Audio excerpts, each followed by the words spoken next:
Hello everybody, welcome back to another game of Rory Story Cubes. I hope you had a good Christmas and a good New Year's Eve and all that sort of thing, and that you didn't get hurt by fireworks and all that sort of thing, and you didn't overeat, making you now have a stomach acid going through the roof, I suppose, or some other ailments, no idea.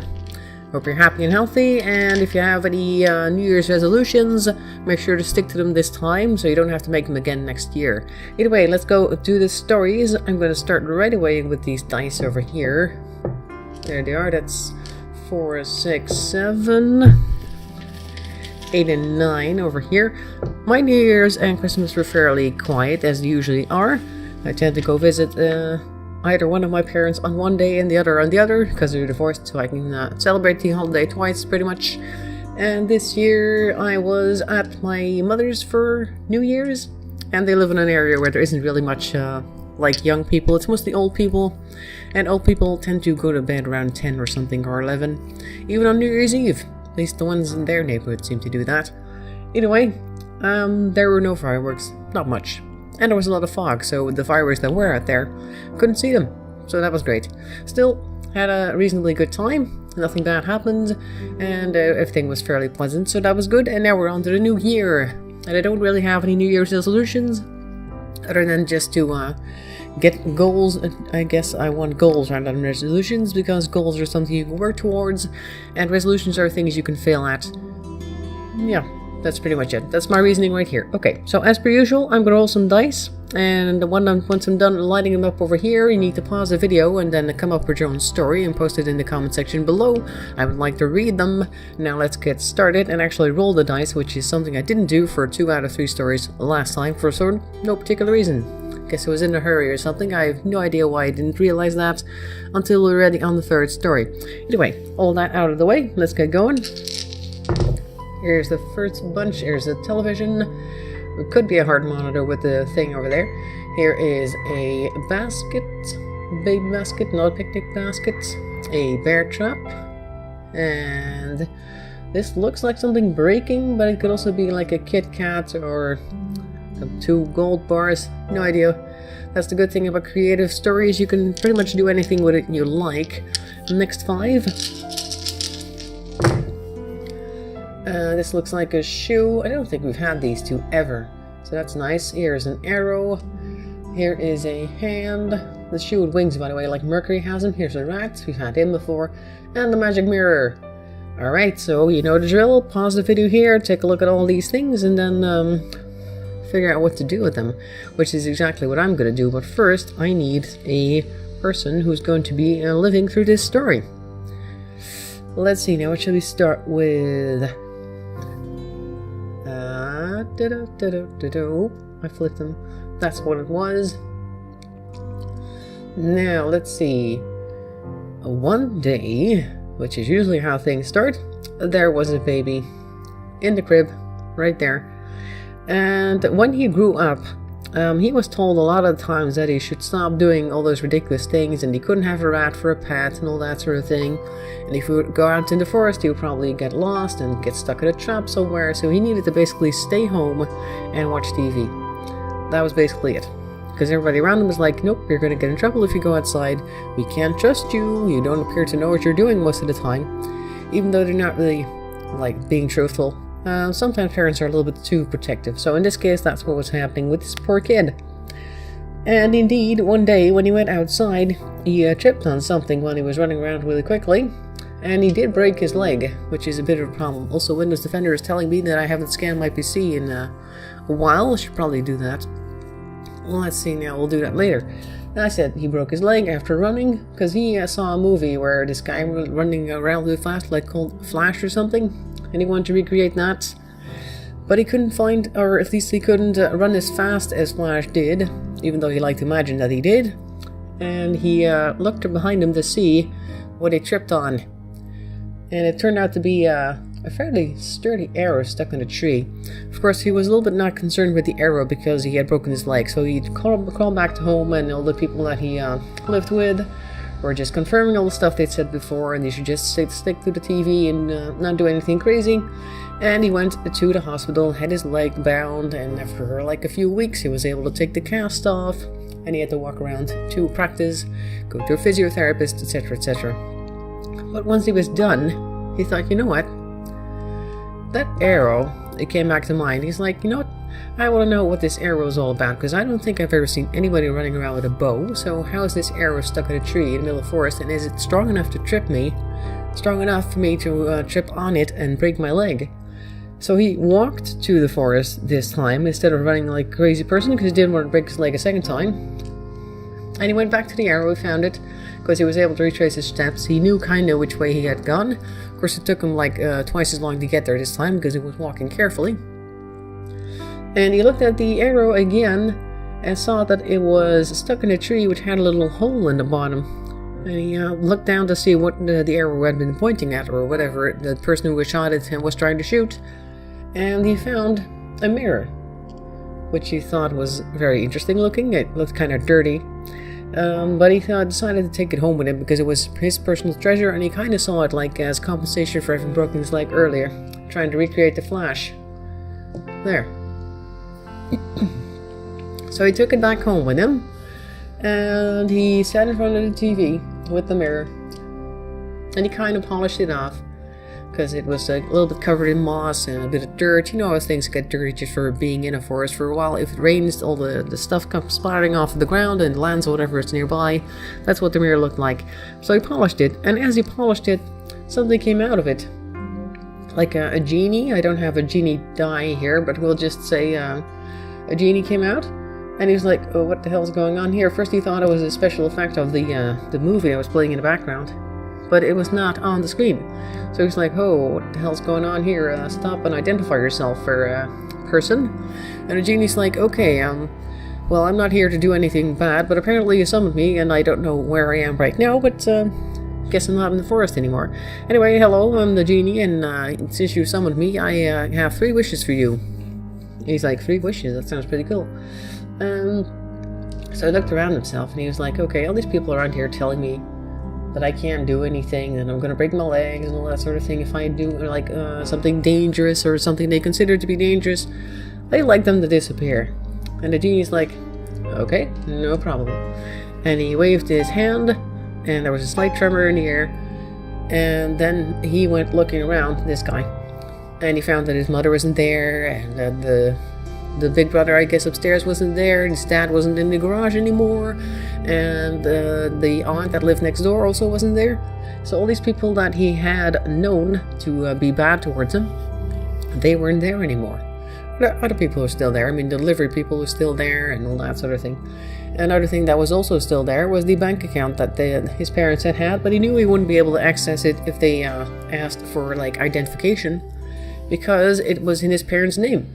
Well, he says, the second wish I'd like you to grant this guy, who was, of course, since grown up to be about 13, he says, you know, the next thing I'd like from you, I wish I had the bank accounts of my parents in my name so I could take money out of it whenever I wanted.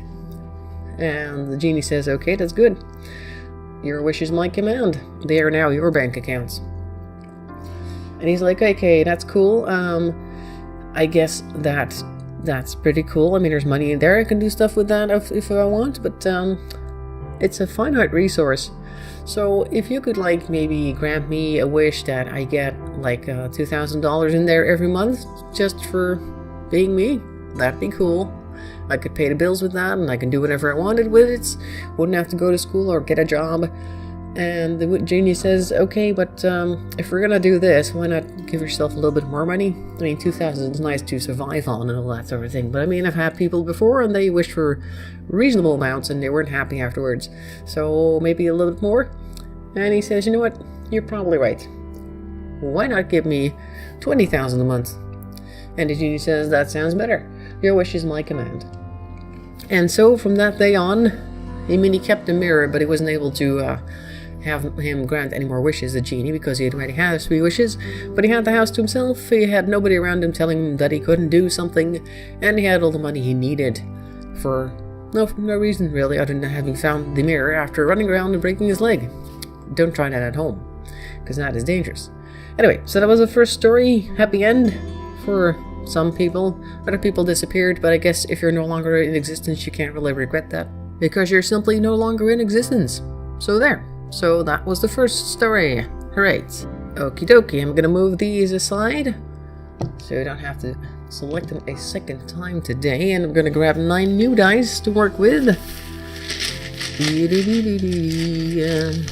Oh, don't drop them on the floor, that makes a lot of noise. 2, 4, 6, 8, 9. Oh, the universe is back. Haven't seen that one in a while, except since last time. Alright, let's roll these and see what we get. First 5, apparently. Could be anything.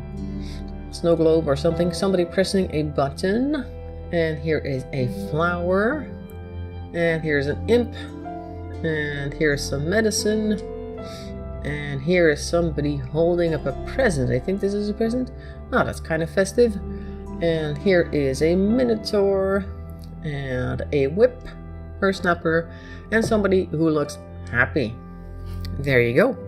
Make sure to pause the video and post your story below based on these 9 images. I would like to read it. I'm going to take a look what I can do with said creatures. Let's see now. There was one time a minotaur. Why not start with him as the main character for a change? There was a minotaur, and he was a little bit unhappy because most people didn't want to be near him because he was a bit of an angry fellow. He was regularly whipped by his master, who wanted to make sure that he would stay in the area that they had made for him, this labyrinth place.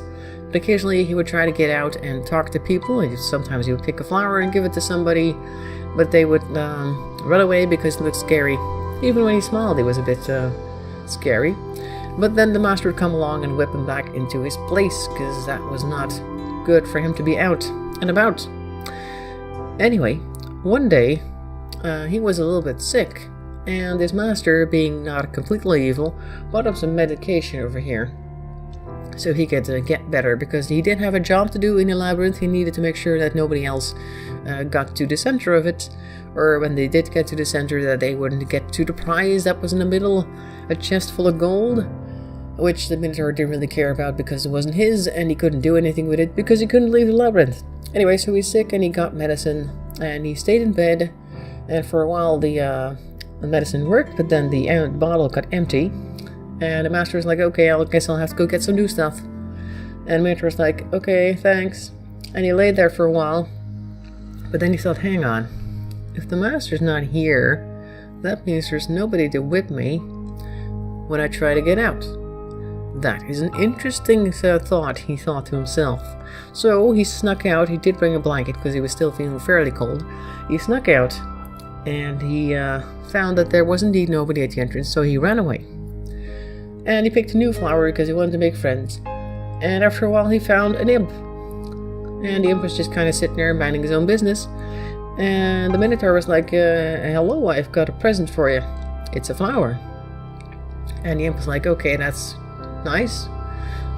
Thanks. So where are you even from? Because I've not seen you here around before, this part.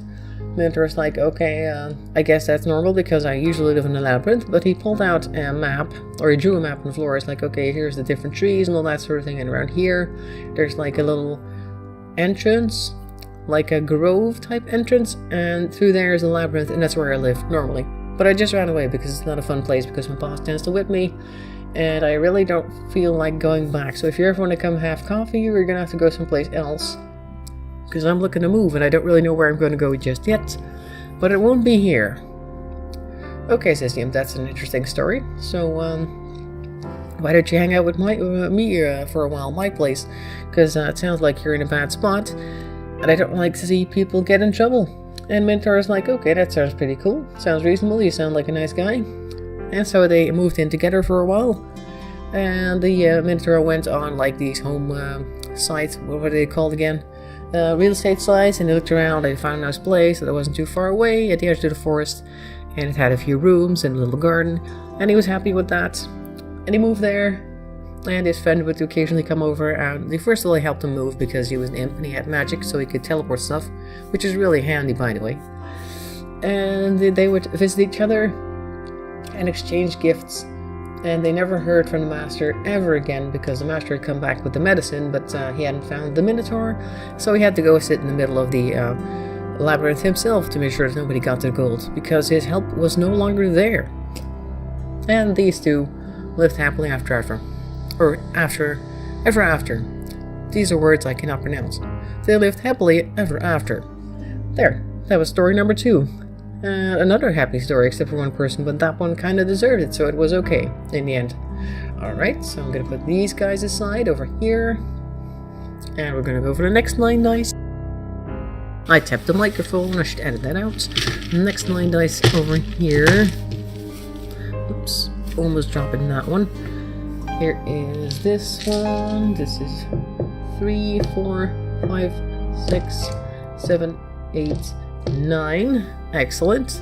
Now let's roll them. First 4 coming up. Oops, that tapped something that should not stay on the screen. In astronauts, and this is a musical note of some sort. This looks like something in the sun. That's laundry drying in the sun. I've not seen this before. Laundry drying in the sun. And this person is either pushing a wall, or what is he doing? Come here. Or he's trying to keep somebody at a distance. Something along those lines. And then we have the next 5. Oh. Well, let's see now. This person is a very big person next to a small person. A heart. Here's a monkey. This looks like a drain again. And a phone. Okie dokie. So, you know the drill. Pause the video here. Take a look at the pictures. Come up with your own story. And I'd like to read it in the comment section below. Now let's take a look what we can do with this bunch right here. Let's see now. We have a lot of things to choose from. But what are we going to do? There was a guy. There he is. Who had a monkey. This is a monkey. Here's the monkey in close-up. You can't really see it from over here, but it looks like a person. He's just standing on his hind legs, waving, all that sort of thing. It was a trained monkey, and he was very good at convincing people that he was actually a person. That's how well trained the monkey was. Anyway, the monkey wanted to become an astronaut because he was smart. But the owner, of course, is like, "You're a monkey, you can't be an astronaut. Being astronauts is just for people." And that kind of broke the monkey's heart. There you go, upside down. Because he really wanted to be an astronaut, and it seemed like the coolest thing in the world. But it was not to be. That is, until one day, the big guy over here was hanging out his laundry in the sun. And the phone rang. And the monkey's like, "Okay, I'll just answer the phone while he's out there, and we'll see what this is." And it was a message from somebody who needed help because they were trapped somewhere in the NASA compound. This guy had contacts over there because that's the reason why the monkey wanted to be an astronaut, because this guy was trained to become an astronaut, and he saw like all the stuff that this guy was doing. It's like, "Hey, that's cool, that sounds like something I want to do. I want to be an astronaut." And that's the reason why. So the guys called him, actually, but he answered, and he like threw his voice to make it seem like it was actually him on the phone. And he was like, "Oh yeah, I'll be there in a couple of minutes, I'll help you out." And so he went to the NASA base, which was right around the corner because he couldn't drive, so he had to make sure to run really quickly. And he found the grates. And he got the guy over there, at least he saw the guy standing down there trying to like push a door open, which had closed behind him, and there was an emergency lock or something which was activated by sound. But it was such a high-pitched sound that this person couldn't make it. But the monkey, of course, with his different set of vocal cords, could. So he whistled the tune which he knew was needed to open the door, and the guy was freed. He was like, "Yay, thank you very much. Wow, you're a smart monkey. I thought I was calling James over here, but guess it wasn't him." "No," says the monkey, "he was hanging laundry over here." So he was kind of busy. "But you could do me a favor now that I've helped you out." "What," says the other guy, "would that be then?" "Well," he says, "I'd like to enroll in the astronaut program." And the guy says, "Well, are you sure? Because mostly monkeys don't make that." And he's like, "Well, I know I've heard that before from this guy many, many times, but I'd like you to give me a shot." And he's like, "You know what? Let's just go for it." He wasn't thinking that it was ever going to work out, of course, but still, he figured that the guy or the monkey had done such a good thing for him, he might as well like give him the shot. or rather a shot, the shot of a lifetime. And Mike was like, great, that sounds so good, I love you very much. And so he went to work with this guy, where is he, every day, and this guy's like, no, I don't think you're ever going to make it, but I'm glad that this guy thought that it would be nice to give you a shot. And this will be quiet about wanting to become an astronaut, because they'll tell you eventually that you just can't do it, because you're no good at doing people stuff, other than like whistling to open the door and all that sort of thing. But aside from that, you need a lot more fingers than you have. How many fingers does a monkey have? Well, this one probably didn't have enough. Either way, you need all sorts of human qualifications that you can't meet, blah blah blah. So he was like, okay, whatever, do your thing, but I don't think you're ever going to be an astronaut. But the monkey, of course, was very smart, and he had read in a book that one of the first creatures out in space had also been a monkey. So he used that example to justify his existence there on the NASA program, space program. And the people there were like, you know what, we're so impressed with you, we're going to send you to the moon, because that's the sort of thing that you want, and it would be great publicity. So eventually he did manage to get his dream of being an astronaut, and he was very happy. And this guy not so much, because that meant he had to go find a new monkey that could do his laundry and all that sort of thing, even though he did have to hang it himself because the rope was a bit high up, which was a bit of a problem for the monkey to do. So the monkey went to space, the second monkey in space, or maybe the third. I don't know how many monkeys have been sent to space since the Russians did it. No idea. Anyway, he went to space, he was very happy. And the other guy, of course, became an astronaut later because he still needed to go through a lot of basic training. The monkey was so smart that he could bypass a lot of that stuff. And of course he was popular because he had all the social media going for him. And people wanted to see him in that suit and on that spaceship. And so they did. So they both kind of got what they wanted, but one sooner than the other. And that was that story. That was the third story of today. We had taken 20 minutes this time. That is a lot longer than I was expecting. Right, never mind. Hope you enjoyed it. And make sure to post your stories in the comments below. I'd like to read them. I hope you're having a great January. I'll see you next time. Thanks for watching, and bye-bye for now.